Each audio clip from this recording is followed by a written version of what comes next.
Mateus, capítulo 27, verso de número 50. 27. Mateus 27, versículo número 50. Aleluia, Jesus. Glória a Deus. Mateus, capítulo 27, verso de número 50. Enquanto você localiza o texto, eu quero ser grato a Deus por essa oportunidade que Ele nos concede de mais uma vez estar sobre a sua presença para louvar e exaltar o seu nome. Quero ser nosso agradecimento ao pastor José Domingues, que nos fez o convite esta noite. Que Deus continue abençoando sua vida, sua casa, sua família. Que Deus continue abençoando. Uma honra poder retornar esse ministério, esta casa. Que Deus continue abençoando os obreiros, os diáconos, a todos que têm um cargo eclesiástico que serve a esta obra. Que Deus abençoe. E a todos que estão aqui nesta noite. Mateus capítulo 27, verso de número 50. Quem achou, diga graças a Deus. Diz o texto: E Jesus clamando outra vez, com grande voz, entregou o Espírito. Versículo 51.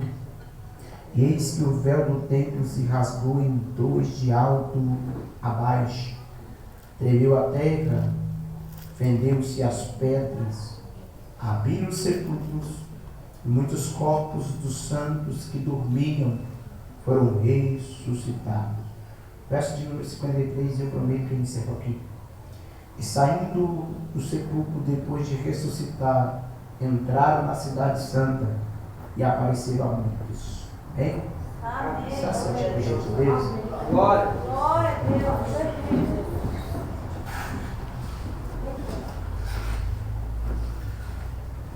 Queridos, preciso da sua atenção, bem? Amém. O máximo que você prestar atenção, você vai me ajudar a pregar. Todos me escutam, digam amém. Amém. Glória a Deus. Aleluia, Jesus. O Glória a texto que Deus. tomamos por base nesta noite está inserido no livro de Mateus, no capítulo 27, no verso 5.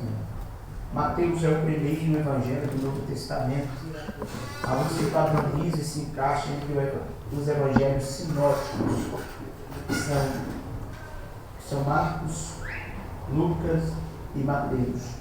Estes livros são considerados os livros sinóticos.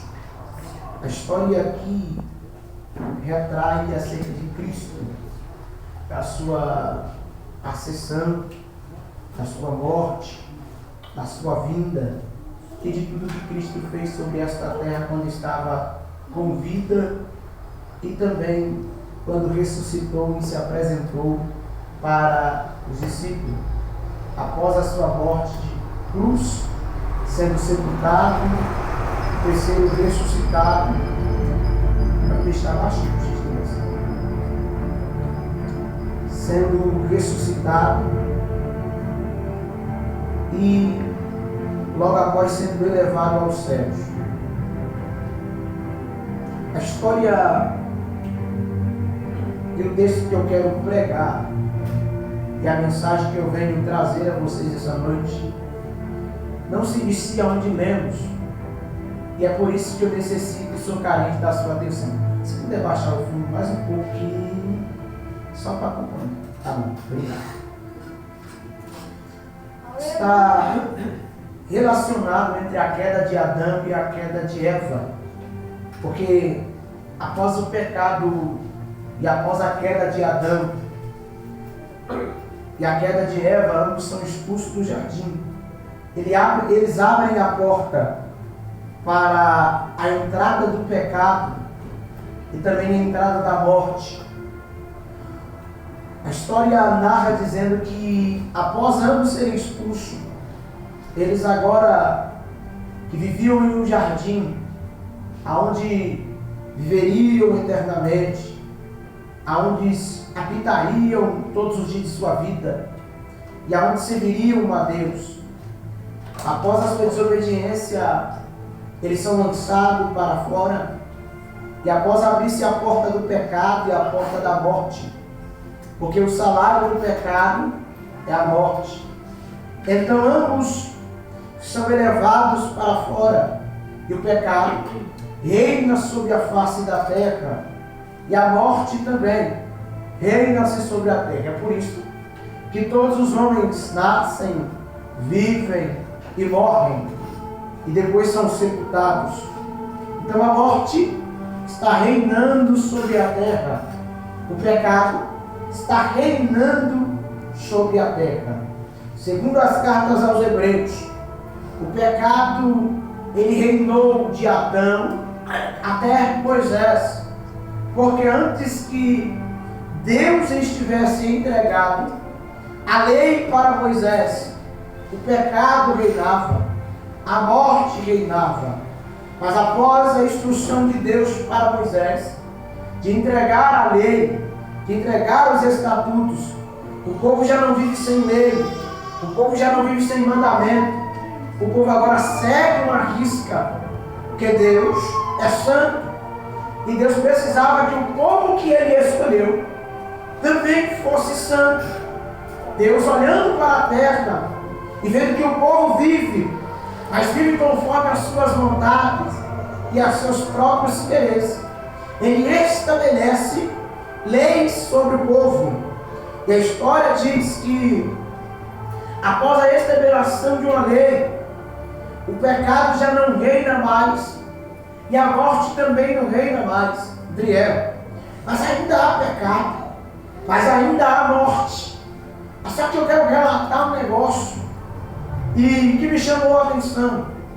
Se olharmos bem, de Adão até Moisés, o pecado está reinando, a morte está reinando. Então possamos dizer que aqui há uma maldição hereditária, porque o pecado vem passando de homens para homens, de mulheres para mulheres. Então o pecado reina sobre o homem. Então há uma maldição hereditária, e esta maldição precisava ser quebrada. Vejamos, uma pessoa que vem de uma dinastia, de uma origem, a qual uma família tem uma certa enfermidade. Vamos por exemplo, a mãe foi cancerosa, o pai foi canceroso, o filho também, a sua família, os seus filhos, toda essa geração vieram o câncer e o levaram embora. Isto é uma maldição hereditária, porque maldição hereditária é aquilo que acompanha a família, o trajeto. Possamos olhar bem que o pecado é uma maldição que deve ser vencido, que deve ser acabado, que deve ser exterminado. E é por isso que Deus o odeia, e é por isso que Deus pede para que nós sejamos santos. É por isso que os céus abominam o pecado, porque Deus não tem para o homem o pecado, e não tem para o homem a condenação. Deus não tem para o homem a morte, Deus tem para o homem a vida, Deus tem para o homem a graça, Deus tem para o homem Cristo ressurreto, Deus tem para o homem uma cidade preparada.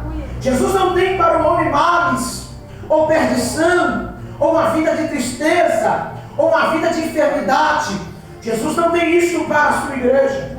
Jesus tem uma vida após esta para a sua igreja. E só se vence, só se ganha esta vida vencendo o pecado. Vencendo o pecado, você também vence a morte, porque o salário do pecado é a morte. Então, se você venceu o pecado, você finalmente está vencendo o pecado, vencendo a morte. E por isso a história por trás desse texto é linda, porque observamos a vida de um homem nesta terra, cheia de princípios, cheia de ganhos, de percas, E por isso o homem tem uma facilidade em se corromper com o pecado, porque a sua natureza é pecaminosa. A sua natureza é pecado. Por isso, parem de olhar para o homem e querer achar perfeição em um homem. Você nunca vai encontrar perfeição em um homem. Você nunca vai encontrar perfeição em um pastor. Você nunca vai encontrar perfeição em um levita. Você nunca vai encontrar perfeição em um pregador. Ambos eles são pecadores. Ambos eles vivem na terra e também caem, e também erram, e também pecam. Porque é a natureza da carne. Adriel, então você quer dizer que o homem prega em pecado, canta em pecado? Só que há um negócio que Cristo abre aspas para a igreja, porém, o homem pela sua carne, ele se torna pecaminoso. Mas o homem pelo Espírito, ele se torna espiritual. E para ser espiritual, há uma graça sobre a vida dele. Antes de uma ação, antes de pecar, ou seja, pecando, o homem tem o direito de arrepender-se. O homem tem o direito de se arrepender-se.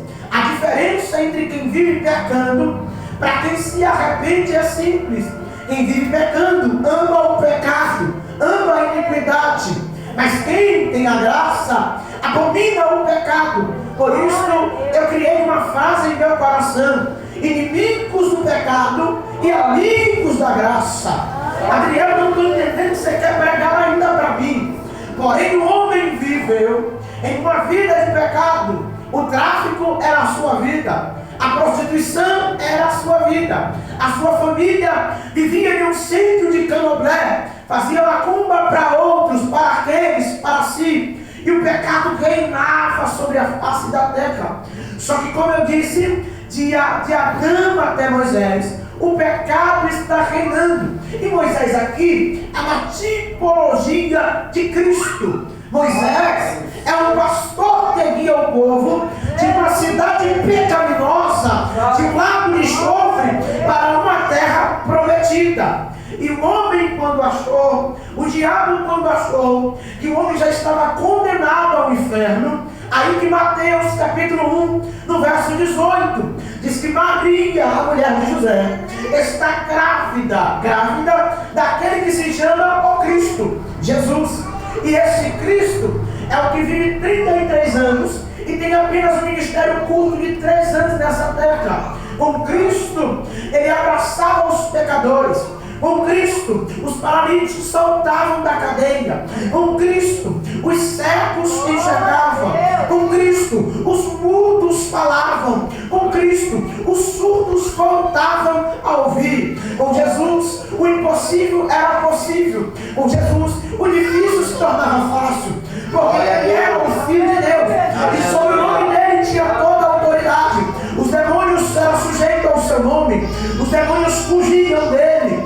Os demônios se afastavam dele. Porém, todo aquele que é vindo a Cristo é encontrado como pecador, mas salvo pela graça.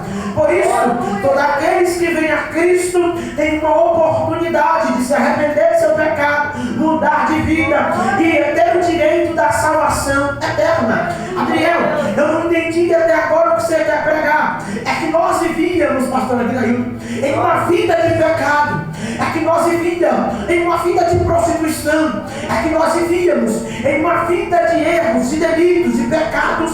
Mas por conta da graça de Cristo, nós somos encontrados por Ele. Por conta dele, as nossas iniquidades foram perdoadas. Por conta dele, os nossos pecados foram perdoados por Ele. Por conta dele, o rejeitado foi encontrado por Ele. Por conta dele, desprezado foi pegado por Ele. Por conta dele, aquele que não tinha direito de entrar no santuário e cantar louvor, ele deu essa oportunidade. Porque nós não tínhamos qualidade para adorar a Ele. Nós não tínhamos perfeição suficiente para entrar aqui, pregar e cantar, porque o pecado nos afastava dele. Mas Cristo foi a ponte intermédio para nos Eu sou o caminho e a verdade e a vida. E ninguém vai ao Pai a não ser por mim. Jesus está dizendo: eu sou o caminho que traz um pecador que volta para a salvação. Eu sou o caminho que dá um basta na maldição hereditária. Eu sou o caminho que desfaz o laço que aprisiona o homem no mundo espiritual. Eu sou o caminho que muda a vida de um homem de pecador para salvo. Eu sou o caminho que transforma o homem dos seus pecados e dos seus eleitos numa nova vida. Eu sou o caminho que tira o homem da terra e coloca no caminho do céu. Jesus é a única porta que nos conduz à vida. Jesus é o único caminho que nos transforma. Jesus é o único caminho que pode salvar a nossa família. Jesus é o único caminho que pode mudar a nossa história. Ele é este caminho. E esse caminho é sendo pregado nos dias de hoje. Esse caminho é sendo pregado nos altares de hoje. Só que muitos preferem fugir do caminho de Cristo, porque é um caminho árduo, um caminho doloroso. No caminho que você recebe a Cristo, você vai ter perda, você vai ter lutas, você vai ter decepção. Mas o caminho de Cristo não é para você ganhar algo aqui para você levar para lá. É você viver até aqui, mas sabendo que vai perder aqui para ganhar lá. O Evangelho não te traz nada beneficiante aqui nessa terra. A única coisa que o Evangelho te traz é uma coroa da vida para você. É uma prova disso. Tiago vai dizer: meus irmãos, tem de boa herança quando olha, vós passarem por algumas tribulações, pois sabendo que a vossa aprovação, quando for aprovada, receberão a coroa da vida. O que eu quero pregar é simples. Jesus deu um basta naquilo que nos condenava. Jesus deu um basta naquilo que nos afastava dele. Ele rompeu as barreiras que nos impediam de aproximar dele para chegar até nós. Ele quebrou as correntes que nos prendiam para chegar até ele. Ele quebrou as cadeias que impediam da salvação ser conquistada. E é por isso que você veio aqui nesta noite. Mas Adriel, está tudo difícil. O meu marido não quer saber de igreja. Preocupa não, por intermédio da tua vida a graça vai alcançar ele. Mas Adriel, a minha filha vai pro pai e eu tenho sem mais o que fazer. Preocupa não, se você não dá jeito com a sua filha, Jesus encontra ela. Ele encontrou Saulo no caminho de Damasco. Ele encontrou Moisés atrás da sarça ardente. Ele encontrou Josué no pé do monte. Ele encontrou, aleluia, tantos outros. Ele encontrou Mateus, ele encontrou Lucas, ele encontrou Adriel, ele encontrou o pastor Aguinaildo. Eu, quando eu pensava que nós estávamos perdidos, a graça dele desceu na terra e quebrou as barreiras e disse: é você que eu quero. É você que eu quero.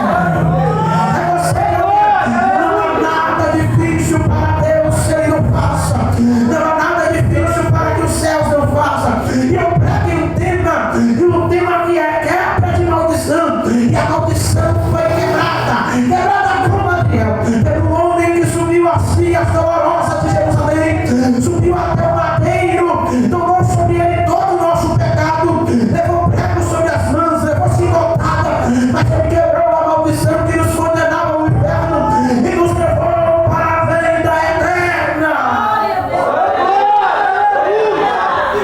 Inimigos do pecado, mas amigos de Cristo. Inimigos do pecado, mas amigos de Cristo. E por isso a graça nos alcançou. E não há outro Deus que possa nos salvar, a não ser Cristo. Aleluia, Jesus. Deuses tem muito, mas Deus tem um só. A essência do homem é adorar. O homem não foge da essência de adoração, porque ele é adorador. E Deus não fez uma idolatria de si mesmo. Porque se Deus fizesse uma idolatria de si mesmo, ele faria uma adoração. Mas ele fez um adorador. Para que o adorador adore. É uma prova de que você é um adorador. Tem gente que adora telefone. Tem gente que adora carro. Tem gente que adora time. Tem gente que adora novela. Tem gente que adora Netflix. Você, a sua natureza é de adorar. Mas ele está dizendo: não prestai culto a outros deuses, somente a mim. Você não foi feito para adorar as coisas da terra. Você foi feito para adorar ao grandão da Galileia. Porque ele pega a terra com a palma da mão. Ele conta as estrelas do céu. Ele sabe quantos fios de cabelo você tem.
Aleluia. Glória. Aleluia. Jesus nasceu. Jesus nasceu. E por Cristo, quem não tinha direito de vir aos pés do altar, teve. Quem era desprezado no caminho, foi encontrado. Aleluia. Quem não fazia parte Glória a Jesus. da sociedade, foi restituída de novo. E eu tenho exemplos bíblicos para que você entenda. No caminho de Jericó, ele encontrou Bartimeu. 10 leprosos foram até eles. E ele disse: vai e mostra ao sacerdote. Leprosos estavam fora, não podia entrar, mas por Cristo ele entrou na cidade. Jesus ainda faz algumas coisas que a medicina diz que não tem jeito. Jesus ainda faz algumas coisas que a sociedade diz: acabou, não tem mais jeito. Entenda uma coisa: Jesus é especialista em fazer algo quando você diz é o final, acabou, não tem jeito. Ele é especialista em provar para você que ainda dá jeito para aquele que os médicos disse amanhã vai morrer. Jesus é especialista para encontrar alguém que está tentando parar a igreja. Jesus ainda é especialista em confundir a mente humana, em confundir os arqueólogos. Jesus ainda faz coisas inexplicáveis. E é por isso que eu vejo, eu digo: Deus, porque a igreja já não é mais tão avivada como antes, porque a igreja não ora como antes, porque a igreja não fala em línguas como antes, porque a igreja não é mais arrebatada do Espírito como antes, porque a igreja não é mais cheia como antes. E o negócio, a resposta de Cristo para o meu coração foi: é porque nós estamos querendo voltar a ser como antes. E Cristo está dizendo: a minha geração não participou daquilo, mas não pegou aquilo por experiência em seu coração. É porque Jesus não trabalha com o passado, ele trabalha com o futuro. E o futuro para nós é o que está escrito em Joel capítulo 2, no verso 28: há de ser que nos últimos dias derramarei do meu Espírito sobre toda a carne. O que ele está dizendo é: se vós credes, viverei coisas maiores. Se vós credes, contemplarão coisas maiores. Se vós credes, vós verão aquilo que ninguém ainda nunca viu. Jesus está dizendo para a nossa geração: desperta, que ainda dá tempo de você ver o paralítico pular da cadeira. Desperta, que ainda dá tempo de você ver o improvável acontecer. E uma coisa que a gente precisa aprender é que Deus não mudou porque você acha que Ele mudou. É verdade. Jesus não mudou. Aleluia, Jesus. Ele ainda vem e visita alguém. Aleluia, Jesus. Ele ainda vem e anima o coração de alguém. Ele ainda vem e salva. Ele ainda vem e cura. Aleluia. Ele ainda vem e transforma. Só que isso aqui a gente tem que aprender uma coisa: que isso aqui são benefícios da graça. Glória a Deus. E não é porque Ele não curou que Ele não é alguma coisa. Verdade. E não é porque Ele não veio e nos salvou hoje, pastor, que Jesus não é Ele o grande. Não. Isso aqui são benefícios.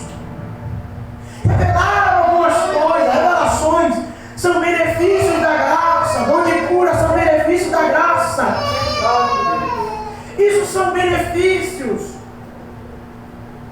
E Deus não muda por esses benefícios. Ele concede que você o tenha, mas não te aconselha a perder ele pelo que ele te deu. É, Deus. Santo. Glória a Deus. Jesus não te aconselha a abandonar a ele porque ele te deu um dom de pregar. Aleluia. Ele ainda continua fazendo, Glória a Deus. operando. Ele é Deus. Existem alguns quesitos que existem na nossa vida, pastor. É que nem todo mundo que começa como a gente vai terminar como a gente. É, Quer ver o negócio? Tem muita gente boa que um dia pregou aqui, mas hoje está lá fora. Que um dia cantou aqui, mas hoje está lá fora. Infelizmente, uns são para a vida eterna e outros são para a condenação.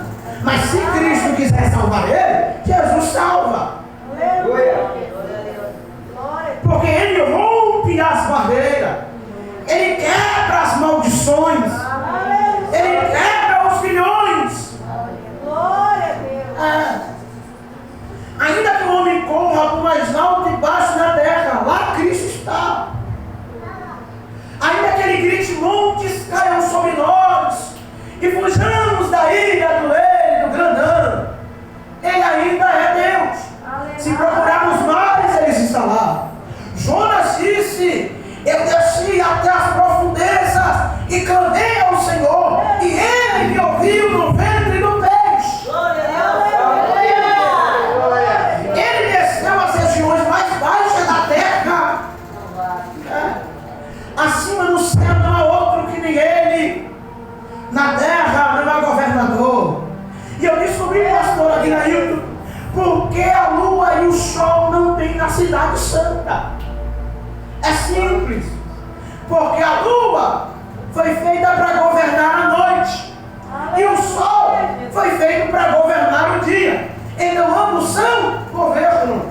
E na terra tem os seus governos. Na selva o leão governa. No dia o sol governa. À noite a lua e as estrelas governam. Mas na cidade santa o sol não governa. A lua não governa. O presidente não governa. O governador não governa. Ninguém nessa terra governa no céu. Só Jesus que governa. João disse: ele é a luz e clareia o caminho. O salmista diz: anda os meus caminhos é a tua palavra. Jesus ainda é graça. Jesus ainda salva. Isso me pregar para não te convidar salva. Eu te convido a meia hora de glória a Deus. A grande Ele te alcançou quando todo mundo te abandonou.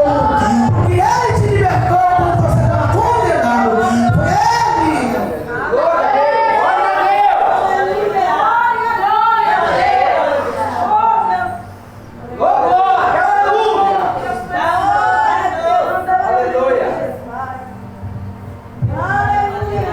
Eu vou concluir essa aqui agora. Jesus está na cruz.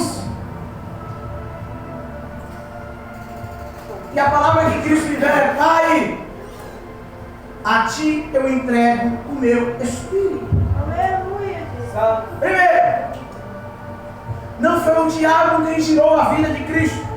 Ele se entregou por nós. Segundo, quando ele entrega a vida, o véu que havia no templo rasgou-se do alto a baixo, no meio. O véu que impedia de algumas pessoas entrarem e adorar, quando Cristo entregou a sua vida, ele se rasgou no meio, de cima a baixo. Ele não se rasgou de baixo para cima, ele se rasgou de cima para baixo. Não entendi. Vou repetir de novo. Ele não se rasgou de cima. Ele não se rasgou de baixo para cima. Ele se rasgou de cima para baixo. Provando que não há salvação de baixo, mas há salvação vinda de cima.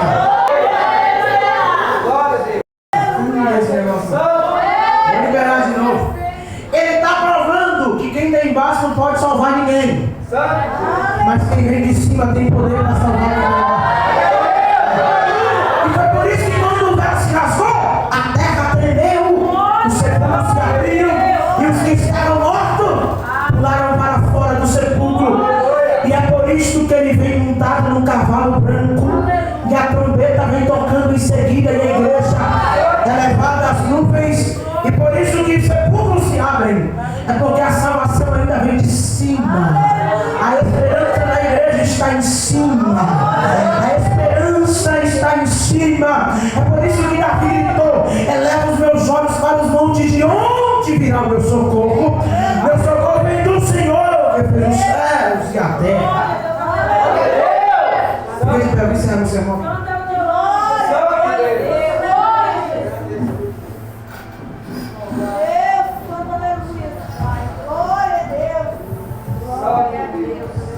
Nós tínhamos tudo para ser condenado. Nós tínhamos tudo para ir direto para o inferno. Desculpa a expressão. Mas nós tínhamos tudo para ser condenado. Mas alguém de cima,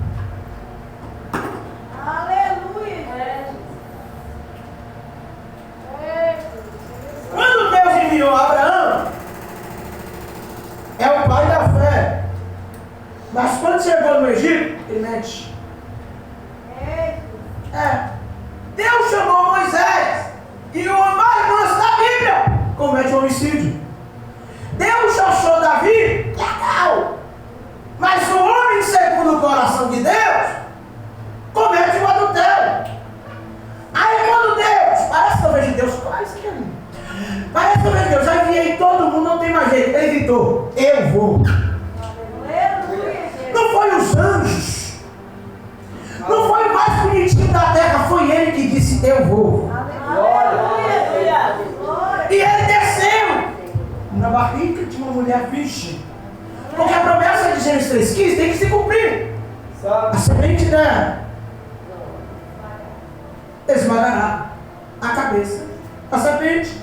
E é por isso que Romanos 16:20 diz: em breve o Deus de paz esmagará Satanás debaixo dos vossos pés. Só que ele está dizendo aqui que não é Cristo que vai esmagar. Romanos está dizendo que é a igreja que esmaga. E quando foi que Jesus esmagou a serpente? A Bíblia diz que ele te ferirá, ele esmagará a tua cabeça e tu lhe ferirás o calcanhar. É um negócio. Na cruz, Jesus é o calcanhar ferido, e na cruz ele também esmagou a cabeça da serpente. E agora ele quebrou a serpente, ele quebrou o impedimento, ele quebrou tudo aquilo que estava impedindo. E a palavra agora é o seguinte: ele voltará e nós esmagaremos Satanás debaixo dos nossos pés. Pega a mão de alguém. Glória a Deus. Eu quero orar por você e concluir a mensagem aqui agora.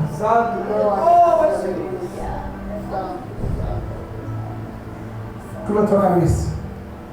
E só você que é salvo, comece a orar agora. Glória a Deus. Aleluia. Eu começo depois de você. Glória a Deus.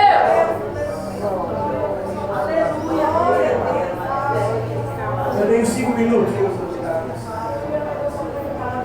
E é 5 minutos para você voltar a orar para ir agora.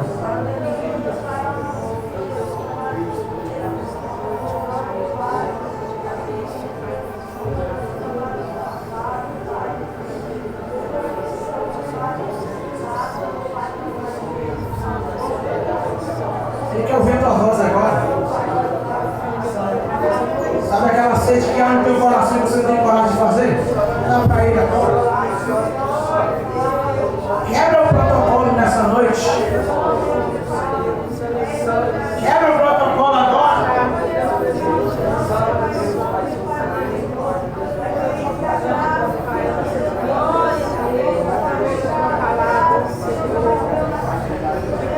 Quebra o protocolo agora.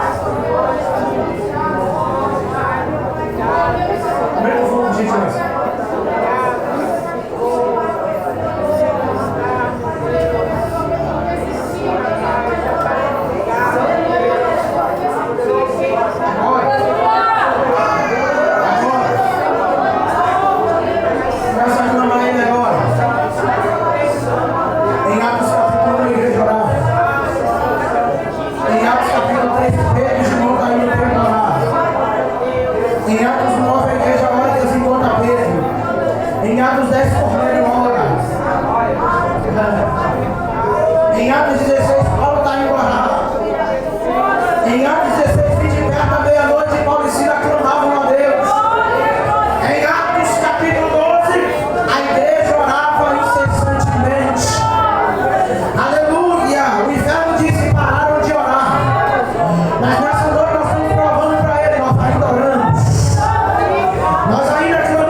aqui, Pai amado, aleluia, restaurando vidas, libertando vidas, salvando vidas. Pai, eu acredito que a oração da igreja pode muito em seus efeitos.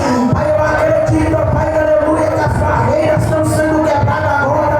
Pai, eu acredito, aleluia, que um rio de água viva está florescendo no meio dessa igreja. Eu ainda acredito, Senhor, que a oração da igreja tem poder para libertar.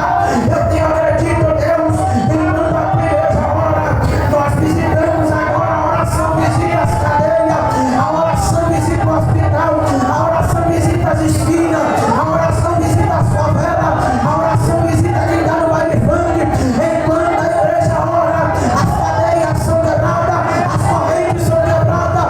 Enquanto nós cantamos nessa noite, o céu de bronze está sendo rompido. E eu profetizo, Pai, que enquanto nós clamamos o teu Espírito, anima o coração da tua igreja. Aleluia, Pai, devolve para os teus filhos o dom, devolve a graça para os teus filhos.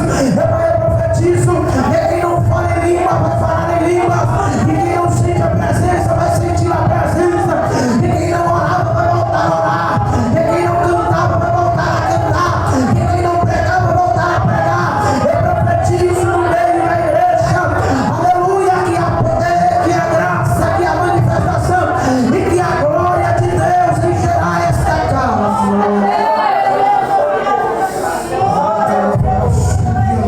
Deus, Pai. Aleluia.